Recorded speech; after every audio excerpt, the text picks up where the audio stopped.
In this video we're going to look at some of the essential equipment that I'm going to need to survive alone in the Yukon wilderness. Stay tuned.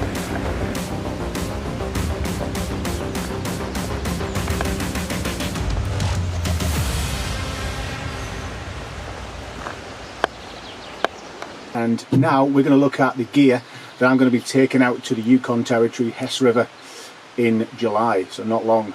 So I've got all my stuff here. I'm going to sort of break down, show you what I've got. Let's get to it. So I'm going to start at the top here. This is all the sort of essential stuff and the safety stuff. So obviously whitewater helmet, yeah, goes without saying. Running whitewater rapids, you need one. GoPro mount on the top. Need a really good dry suit. So this suit is made by Level 6, I think I've said before. This is the Level 6 Odin dry suit. It's got a front zip entry and another smaller zip here if you need to go for a pee. Buoyancy aid, need a good buoyancy aid. This is an Astral.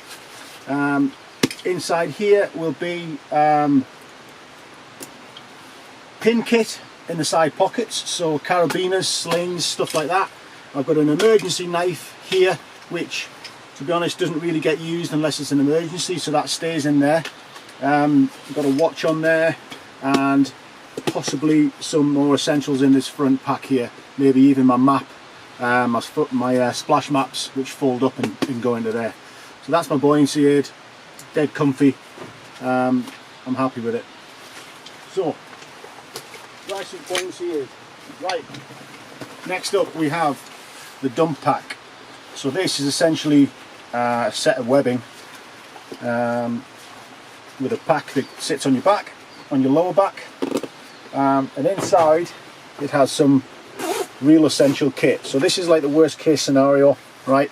I don't know, the boat gets pinned, gets pulled under a rapid, and I'm left with nothing but this pack.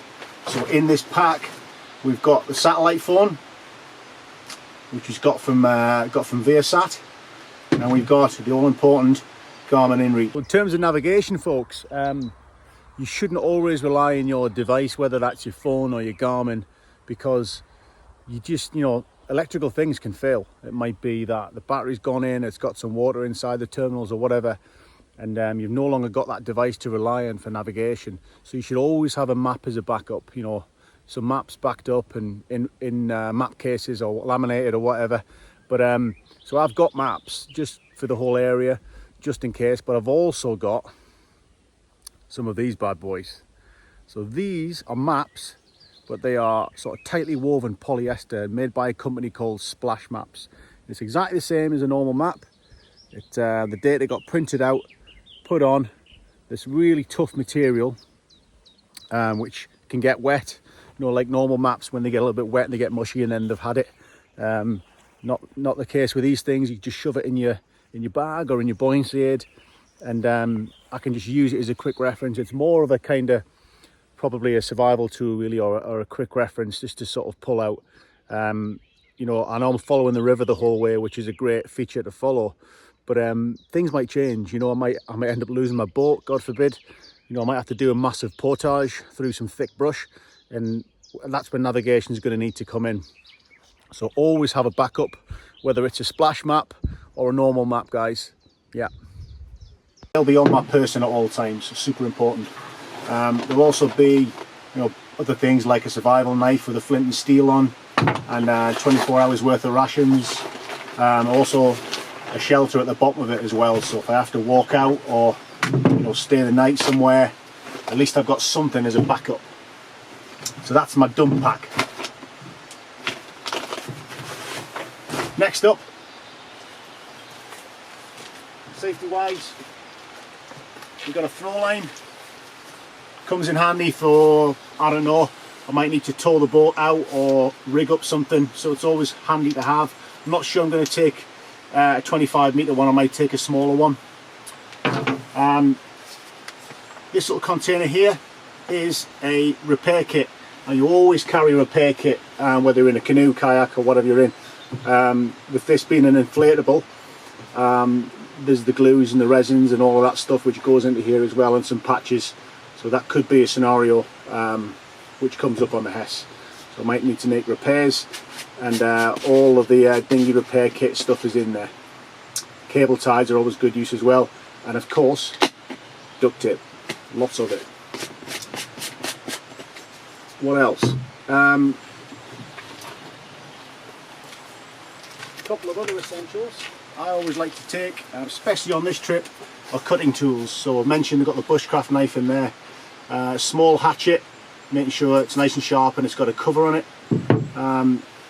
Fold and saw. These are fantastic little things. They fold up to nothing. This is a Gerber fold and saw, and I never go anywhere without one of these. This is a Leatherman tool. Has a knife on it, a saw, and really handy for repairs. So just sort of in day-to-day life, really, I'll carry one of these on me. So they're the kind of the tools, if you like. Gloves. These gloves are really handy. These are just good old-fashioned, hard-wearing leather gloves. Had them for a while. I got them off my father-in-law, Hal. Just real good hardware, and they're not waterproof, but they protect your hands when you're collecting wood and things like that. So I'm taking these with me. Food barrel. Food barrel will sit inside.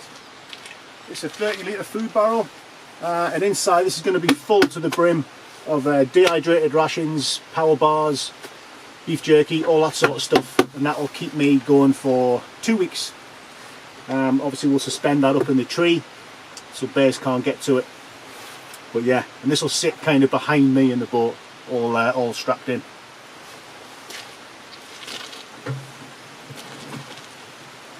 Cooking wise, I'll be cooking on open fire most of the time, but I'm going to have a little frying pan here. It's a little folding frying pan. This is quite handy. Catch any fish, handy for that. Stores away in a nice little canvas bag. I've got a little pot as well for cooking stuff up, boiling water. This is a handy little pot, nice size, not too big, not too small. We can cook all sorts in there, boil up water and things. Coffee, guys. Coffee's a big part of this trip. So I'll have a little coffee maker with a little press, all right. And we've got a sponsor, Tactical Coffee, have sponsored me. So they're going to be sending me loads of little packs of coffee out. I've been using these guys for years, actually. There you go. That's them. Tactical Coffee. Really nice coffee. They're a veteran owned business as well, which is even better. So check them out. They do really nice coffee. So that's going to power me through, as I say, essential. So that's the cooking side of things.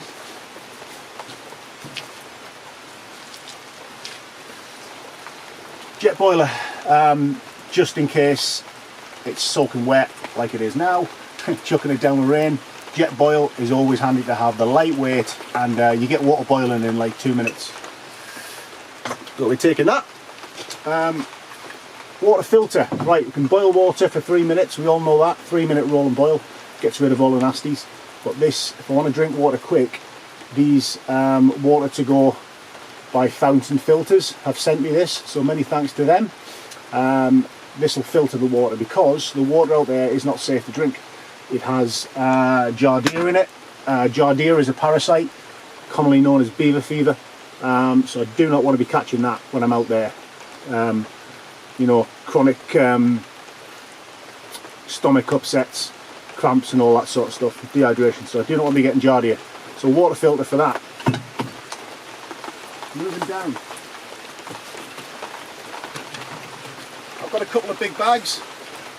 Got this big, I think it's like a 100-litre bag, and a slightly smaller 40-litre bag. So that should be enough for all my equipment, like my tent, warm kit, spare kit, all that sort of stuff. So they'll live in 2 big waterproof bags. One big one, one smaller one.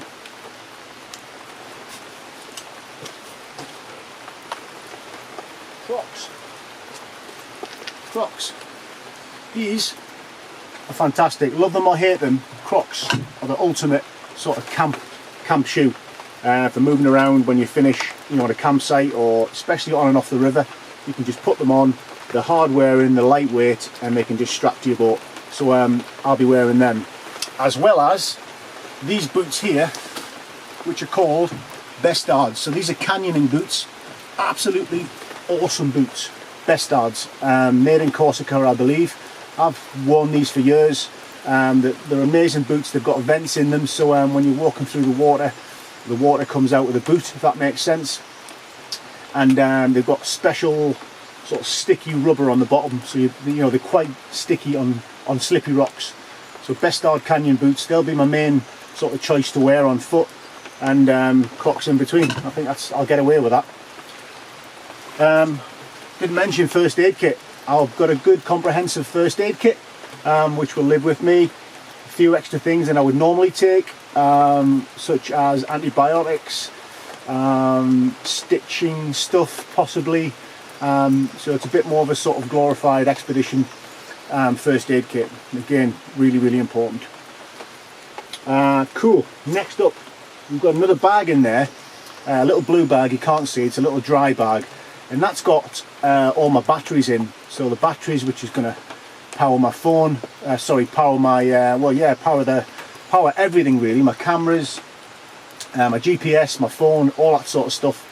They'll be in a sort of a little bag which is handy in front of me. In front of that you'll see a big yellow box.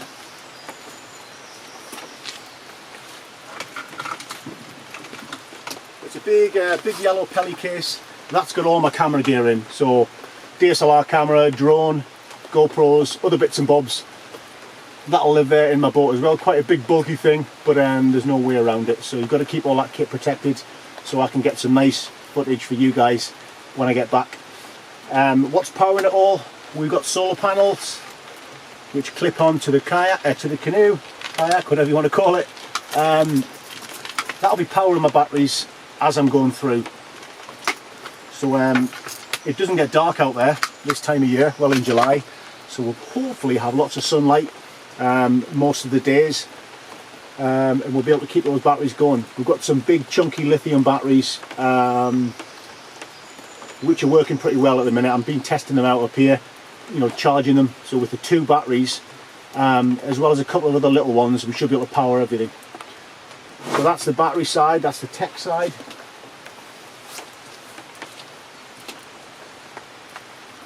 Paddles, so we've got a single blade paddle, a canoe paddle, which I'll use sometimes, and I've got a pair of splits, the double blades, so I can swap and change, and that means I've got a spare paddle should I lose one. The double blades are a bit easier to use in rapids for controlling, so we'll just see how I get along. But that's it paddle wise.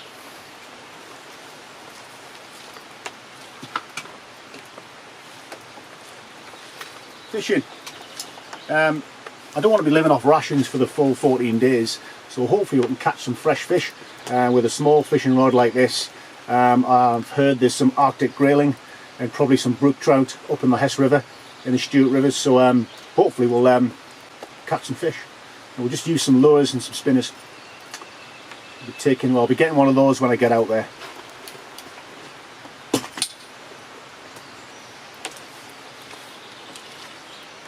And I think I've covered everything. So with all that kit in, it's quite a lot of stuff.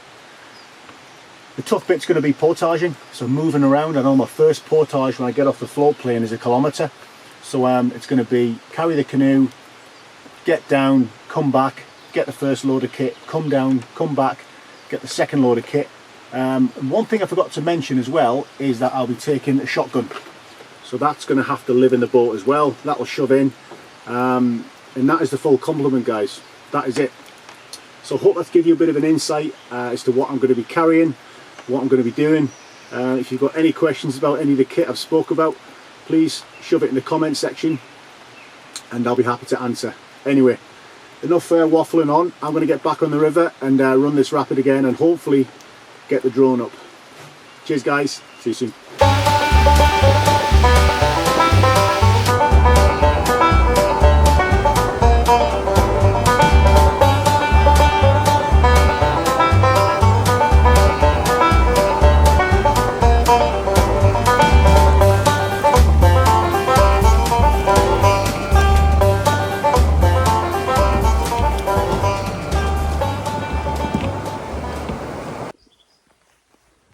guys, thanks for watching. I'm sure there's a couple of little things maybe I've missed out on that, so don't take that for full gospel that that's what I'm taking. There's a few other extras that I'm going to put in when I get to Canada. But I hope you enjoyed the video. I hope you found it insightful. Please drop your comments in the box below. I'd love to know what you take on your wilderness trips or even just backcountry trips. And yeah, if you like this content, please like, share, subscribe, and we'll keep the videos going. Cheers, guys.